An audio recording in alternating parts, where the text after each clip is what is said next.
सभी दोस्तों को नमस्कार। स्वागत है आप लोगों का RKGS क्लासेस में। हम भौतिक विज्ञान के महत्वपूर्ण प्रीवियस ईयर प्रश्नों की श्रृंखला करा रहे हैं जो विभिन्न एग्ज़ाम में आए हुए हैं, जैसे कि बैंकिंग, SSC, रेलवे, NDA तथा BPSC इत्यादि एग्जाम में पूछे गए हैं तथा आगे आने की भी संभावना है। आज हम एक नए चैप्टर से शुरुआत करेंगे जिसका नाम है विद्युत धारा एवं विद्युत चुम्बकत्व, जो चैप्टर नंबर 7 है।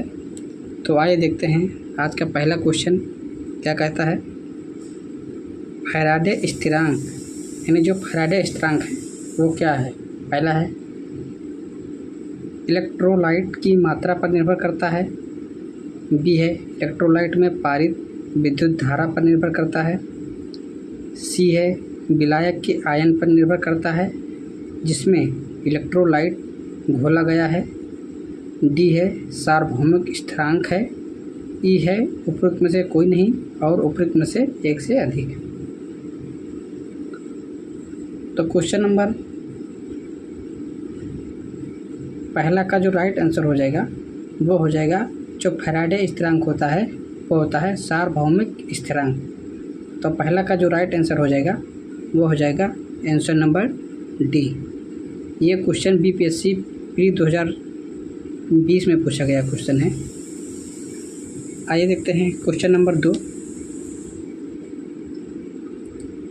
जब प्रकाश एक माध्यम से दूसरे में जाता है, माने जब प्रकाश एक माध्यम से दूसरे माध्यम में जाता है तो निम्न में से कौन सी या सा नहीं बदलती या बदलता है।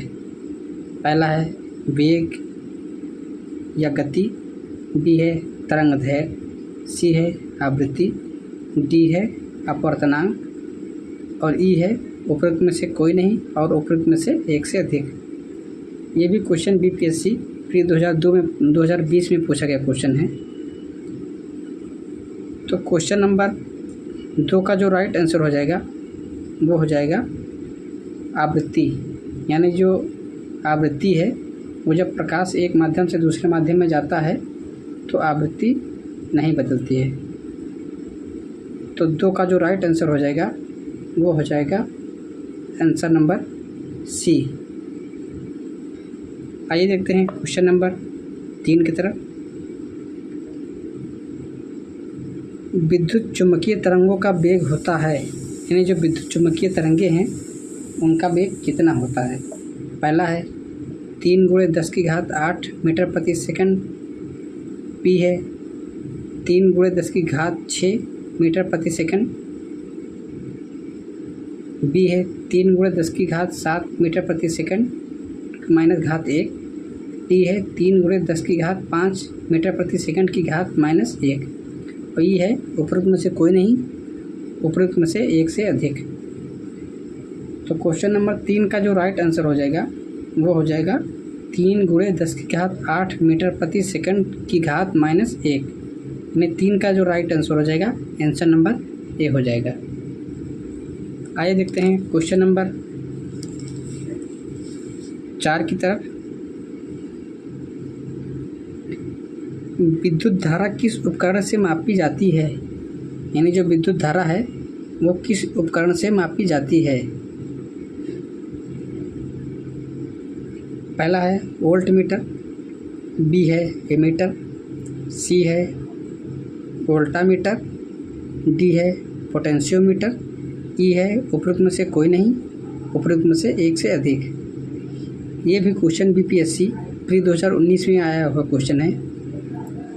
तो क्वेश्चन नंबर 4 का जो राइट आंसर हो जाएगा वो हो जाएगा एमीटर। यानी जो विद्युत धारा मापी जाती है वो मापी जाती है एमीटर के द्वारा। तो 4 का जो राइट आंसर हो जाएगा वो हो जाएगा आंसर नंबर बी। आइए देखते हैं क्वेश्चन नंबर 5 की तरफ।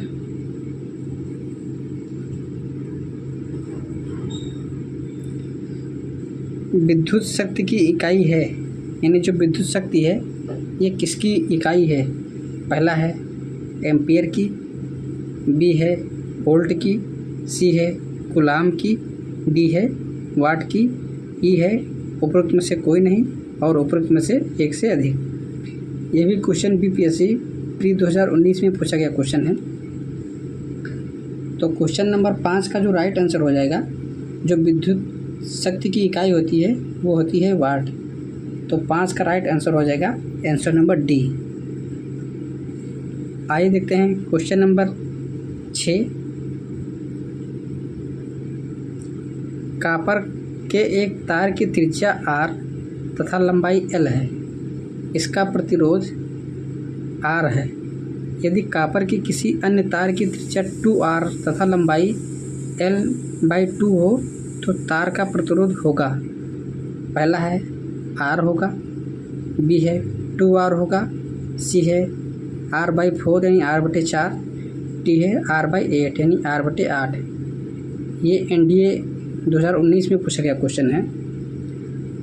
तो क्वेश्चन नंबर 6 का जो राइट आंसर हो जाएगा वो हो जाएगा r/8 यानी r/8।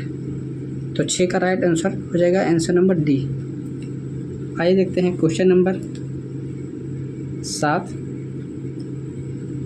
LED का पूर्ण रूप है, यानी जो घर में जलती है LED जो सफ़ेद प्रकाश देती है उसका पूर्ण रूप क्या है।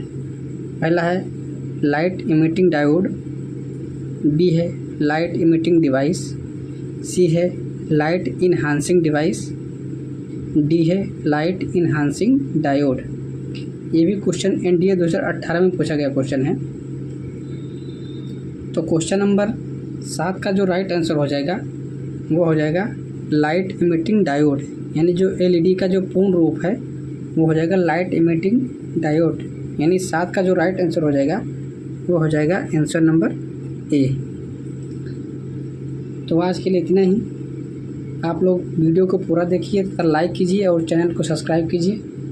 कल एक और नए वीडियो मिलेंगे, तब तक के लिए नमस्कार, जय हिंद, वंदे मातरम।